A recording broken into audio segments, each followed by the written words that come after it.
Davi e Mical. Amor e a fúria do rei Saul. O casamento de Davi e Mical está narrado na Bíblia, no primeiro livro de Samuel, capítulo 18, versículos de 7 a 30. As mulheres dançavam pelas ruas, cantando com alegria.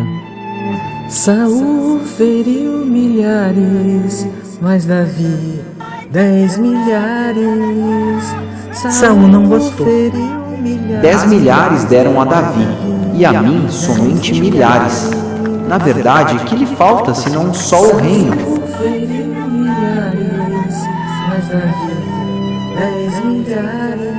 E aconteceu, no outro dia, que um mau espírito se apoderou de Saul.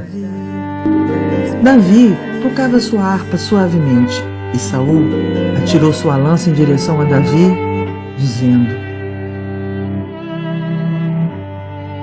Encravarei a Davi na parede.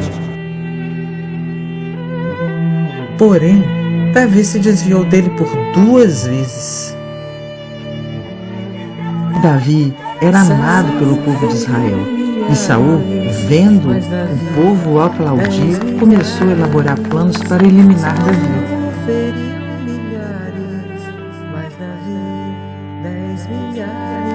Saul planejou a morte de Davi, colocando-o na batalha por capitão de 1000, mas ele sempre era vitorioso e saía e entrava diante do povo. Além disso, Davi se conduzia com prudência em todos os seus caminhos, e o Senhor era com ele. Vendo então Saul que tão prudentemente se conduzia e que o povo o amava, tinha receio dele. Por isso, Saul disse a Davi: Eis que Merabe, minha filha mais velha, te darei por mulher. Sê-me somente filho valoroso e guerreia as guerras do Senhor. Isso porque Saul dizia consigo: Não seja contra ele a minha mão, mas sim a mão dos filisteus.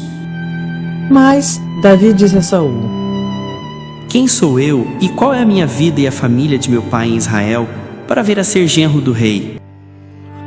Quando chegou o tempo de dar Merabe em casamento para Davi, Saul a deu como esposa para Adriel.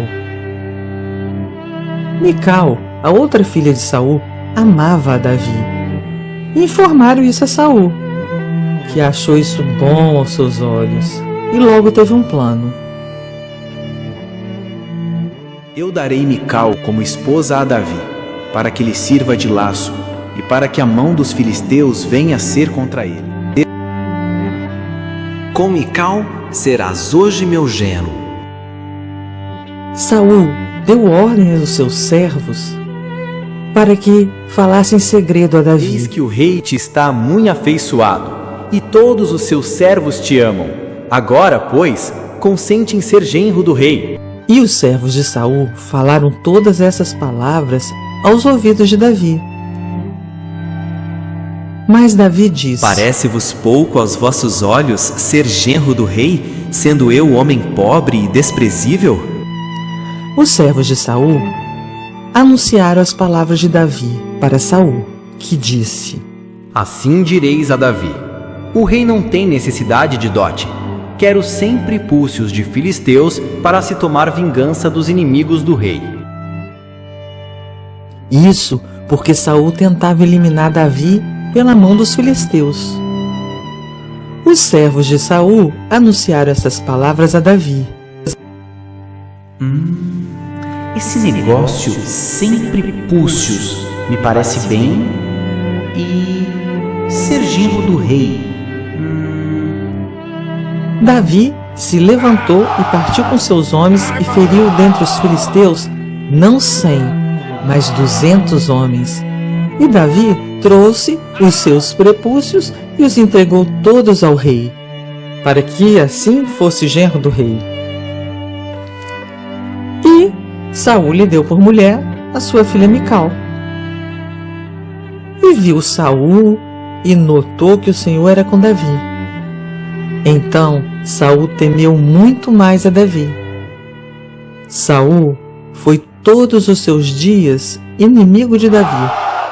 E saindo os príncipes dos filisteus à campanha, Davi se destacava mais, vencendo os filisteus com sabedoria e coragem, com mais êxito do que todos os servos de Saul.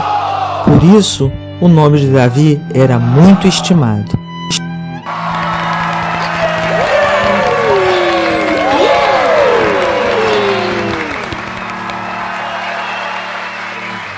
E foi assim que Davi se tornou genro do rei Saul. O destino do pastor ungido começava a se entrelaçar ao trono de Israel. E o coração do rei, tomado pela inveja. Uma nova etapa começou na vida de Davi. Uma etapa que traria glórias, desafios e provações que ele ainda nem podia imaginar.